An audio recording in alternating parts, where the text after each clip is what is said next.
इस वीडियो में आज हम एक ऐसे इंसान के बारे में बात करने वाले हैं जो 70 साल पहले जापान के एक एयरपोर्ट पर उतरा था, पर वो अचानक कहीं गायब हो गया। वैसे तो दुनिया में रहस्यमय खबरों की कोई कमी नहीं है, पूरी दुनिया रहस्यों से भरी पड़ी है, पर कुछ रहस्य ऐसे भी है जिनको समझ पाना असंभव ही लगता है। आज हम आपको एक ऐसे ही आश्चर्यजनक कहानी के बारे में बताने जा रहे हैं जिसे जानकर आप हैरान रह जाएंगे। दरअसल आज से लगभग 70 साल पहले ऐसे ही कुछ रहस्यमय घटना जापान के एक एयरपोर्ट पर घटी थी, जो आज भी एक अनसुलझी पहेली की तरह है। जापान के एक एयरपोर्ट पर एक रहस्यमय शख्स आ गया था जो खुद को एक ऐसे देश का नागरिक बता रहा था जो असल में धरती पर कहीं नहीं है। इतना ही नहीं, ये रहस्यमय इंसान सिक्योरिटी चेक होने के बावजूद भी एक बंद कमरे के अंदर से अचानक गायब हो गया था, जिसके बाद वो कभी नहीं दिखा। और साथ ही सिक्योरिटी लॉकर में रखा उसका पासपोर्ट और वीज़ा लॉकर में लॉक होने के बावजूद अपने आप गायब हो गए थे। इस वीडियो में हम उस रहस्यमय इंसान के बारे में बात करने वाले हैं कि वो इंसान कैसे आया होगा, कहाँ से आया होगा और क्यों आया होगा। ये वीडियो काफ़ी इंटरेस्टिंग होने वाली है, तो इसे लास्ट तक जरूर देखना। वीडियो शुरू करने से पहले अगर आप इस चैनल पर नए हैं तो प्लीज़ सब्सक्राइब करें, इससे हमें बहुत मदद मिलती है। तो चलिए शुरू करते हैं। कहानी शुरू होती है जापान के एक एयरपोर्ट जिसका नाम हैनेडा है, जो टोक्यो शहर में स्थित है। जुलाई 1954 में दोपहर के 12:30 बज रहे थे। एक यूरोपियन एयरलाइन टोक्यो से हैनेडा एयरपोर्ट पर लैंड होती है।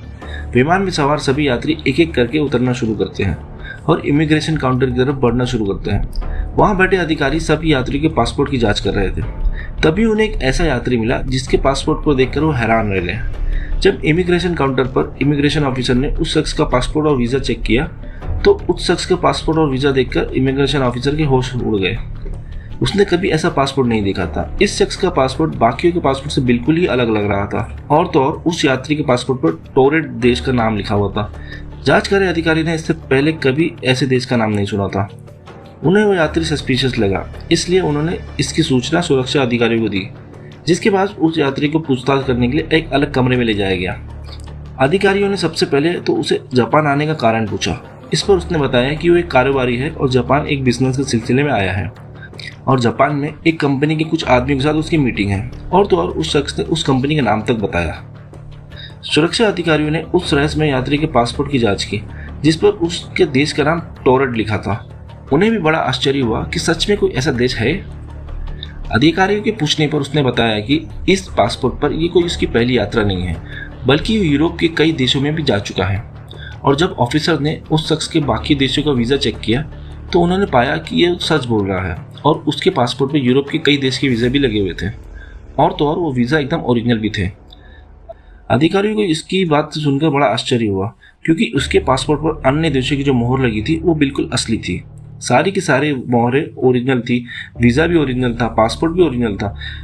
पर सब कुछ सही होने के बावजूद भी वो ऑफिसर इस बात को मानने के लिए तैयार नहीं थे कि जिस देश से वो यात्री आया है असल में वो देश धरती पर कहीं है।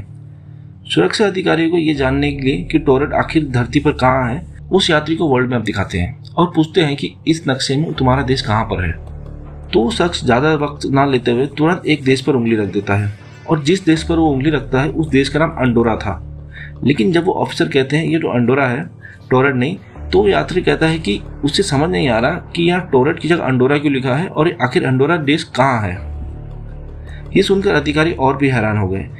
आखिर ये शख्स खुद को एक काल्पनिक देश का क्यों बता रहा है। लेकिन उसके पासपोर्ट, वीज़ा और अन्य दस्तावेजों को देखकर लग रहा था कि वो सच बोल रहा है। अब वो रहस्यमय यात्री सच बोल रहा था या झूठ, ये जानने के एक ही उपाय था, और वो ये था कि किस कारोबार के सिलसिले में और वो किससे मिलने आया था वो पता लगाया जाए। अधिकारियों के पूछने पर उसने उस कंपनी का नाम बताया जहां उसे जाना था। साथ ही साथ उसने उस होटल के बारे में भी जानकारी दी जहां वो ठहरने वाला था। उसके बाद उस जापानी अथॉरिटी उस शख्स के बताए अनुसार उस कंपनी में जाकर बातचीत करते हैं। और जब टोरेट से आए उस शख्स के बारे में बताया गया और पूछा गया तो उस कंपनी के अफसर कहते हैं कि ऐसा किसी शख्स के साथ उनकी कोई मीटिंग नहीं थी। उसके बाद उस होटल में जाकर बाकायदा जापानी अधिकारी पूरी छानबीन भी करते हैं, वहाँ के मैनेजर से पूछताछ भी करते हैं, लेकिन वहाँ भी जांच पर कुछ नहीं मिलता। उसके बाद उस यात्री पर शक और बढ़ जाता है जब जांच अधिकारियों को ये लगता है कि शायद ये कोई शातिर अपराधी है जो अपनी पहचान छुपा रहा है और ये किसी घटना को अंजाम देने आया है। उसके बाद उन्होंने उसका सारा सामान जब्त कर लिया और पुलिस की कड़ी निगरानी में उसे एक होटल के कमरे में बंद कर दिया गया। उसके कमरे के बाहर बाकायदा सिक्योरिटी गार्ड को भी लगा दिया गया था। जब अगले दिन सुबह होती है और गार्ड उस कमरे के दरवाजे को खटखटाते हैं, बेल भी बजाते हैं, पर अंदर से कोई हलचल नहीं होती। तब कमरे को दरवाज़ा खोला जाता है तो पुलिस ये देखकर चौंक जाती है कि कमरे में तो कोई नहीं है, जबकि बाहर पुलिस का पहरा था और कमरे में की सारी खिड़कियों को पहले ही सील कर दिया गया था। पुलिस को ये जानकर और भी हैरानी होती है कि एयरपोर्ट पर रखा उसका पासपोर्ट, वीज़ा और अन्य कागजात जो जब्त किए गए थे वो भी गायब हो गए थे। अब किसी को ये समझ में नहीं आ रहा था कि आखिर ये हुआ कैसे। इस रहस्यमय शख्स को लेकर जापान में कई आर्टिकल छपे, बहुत सी किताबें भी छपी, जिनमें से एक थी डायरेक्टरी ऑफ पॉसिबिलिटीज़, जिसमें उसके बारे में कई पॉसिबिलिटीज़ के बारे में बताया गया है। कोई कहता है कि वो रहस्यमय शख्स दूसरी दुनिया से आया था, तो कोई कहता है कि वो टाइम ट्रैवलर था और वो गलती से यहाँ आ गया था, और जब उसने देखा कि उसका राज खुलने वाला है तो वो कहीं गायब हो गया। अब सच क्या है या झूठ क्या है ये तो कोई नहीं जानता, लेकिन इस रहस्यमय घटना पर कई किताबें जरूर लिखी जा चुकी हैं। आखिर ये शख्स कहाँ से आया था या फिर कहाँ गया, ये आज तक कोई पता नहीं लगा पाया। आपको क्या लगता है कमेंट्स में ज़रूर बताना।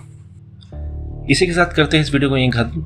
आई होप ये वीडियो आपको पसंद आई होगी। अगर आपको पसंद आई तो अपने दोस्तों में से शेयर करें, इसे लाइक करें। Thank you for watching.